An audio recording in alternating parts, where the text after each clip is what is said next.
गर्मियों में जहाँ एग्लोनिमा के पौधे के ग्रोथ का भी टाइम है, वहीं एग्लोनिमा के पत्ते अचानक सूखने लगते हैं और समझ नहीं आती कि ऐसी क्या गलती हो रही है जिससे कि हमारे एग्लोनिमा के पौधे ख़राब होते होते बिल्कुल डेड हो गए। आज के वीडियो में मैं अपने एक्सपीरियंस से जो मैंने हासिल किया है वही शेयर कर रही हूँ आपके साथ कि किस तरीके से मैं अपने एग्लोनिमा को बचा कर रखती हूँ गर्मियों में, और फिर बरसातों तक ये बहुत ही हरा भरा हो जाता है।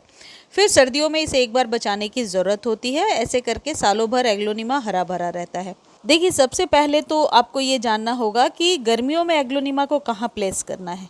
किसी भी ऐसे जगह पे आप एग्लोनिमा को रख दीजिए जहाँ पर कि सूरज की डायरेक्ट रोशनी कभी भी ना आती हो, लेकिन ब्राइट सनलाइट हो। जैसा आप देख रहे हैं, धूप तो नहीं है लेकिन तेज रोशनी है, इसमें एग्लोनिमा बहुत अच्छे से चलता रहेगा।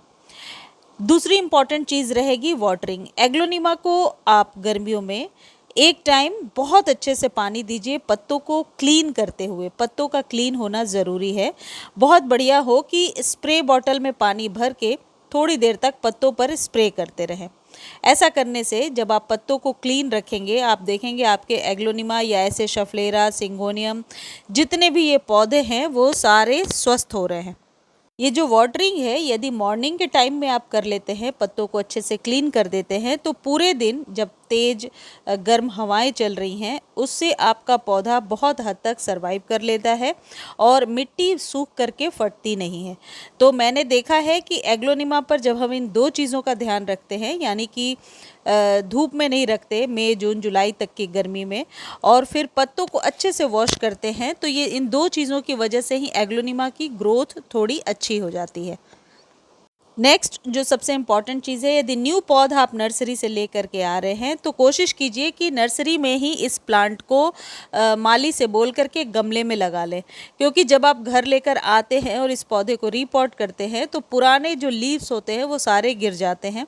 फिर न्यू लीव्स को आने के लिए बहुत ही पर्याप्त टेम्परेचर होना ज़रूरी है। यदि आप माली से लगवा करके लाते हैं तो उन लोग जो रूट बॉल है उसमें हवा नहीं लगती और तुरंत ही सॉइल ऊपर से हो जाने से कई बार पत्तियां गिरती नहीं हैं। देखिए, जैसे मेरे ये एग्लोनिमा का पौधा है, ये धूप में सूखता भी है। जो पत्ता सूख रहा है उसे आप कट कर दीजिए। यही टाइम होता है जब नीचे से न्यू पब्स भी निकलती हैं एग्लोनिमा की। चाहे जो भी वैरायटी है आपके पास, सबके साथ आपको यही ट्रीटमेंट जैसे मैं बता रही हूँ यही करना है। यदि आपको एग्लोनिमा की कटिंग लगानी है तो उसके लिए आपको बरसातों तक वेट करना होगा और अपने ही पौधे की किसी पुरानी कटिंग को लेकर के सॉइल में सिर्फ दबा देने से बहुत अच्छे से ये पौधा ग्रो कर जाएगा।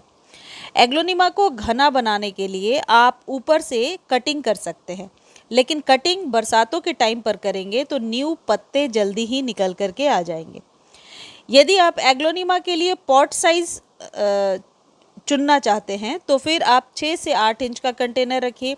चाहे प्लास्टिक का कंटेनर हो या सेरेमिक हो या मिट्टी का कंटेनर हो, किसी भी टाइप के कंटेनर में ये पौधा बहुत अच्छे से ग्रो करता रहता है।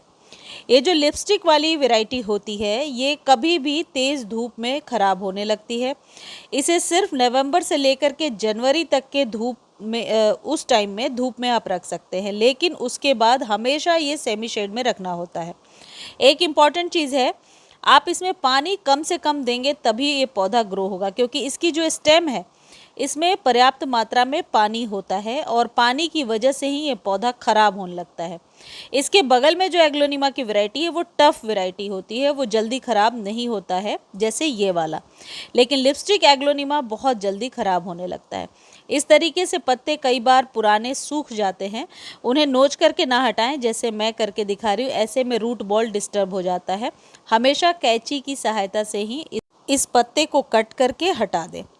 अब बात करते हैं कि फीड किस तरीके से करना है। हालांकि यदि अच्छे से आप हर एक महीने एग्लोनिमा को फीड करते हैं, बढ़िया नाइट्रोजन रिच फर्टिलाइज़र देने से इसके पत्ते लश ग्रीन निकल कर के आते हैं। तो अभी मई के मंथ में आपको क्या करना है कि एक एक मुट्ठी वर्मी कंपोस्ट पौधे को दे देना है।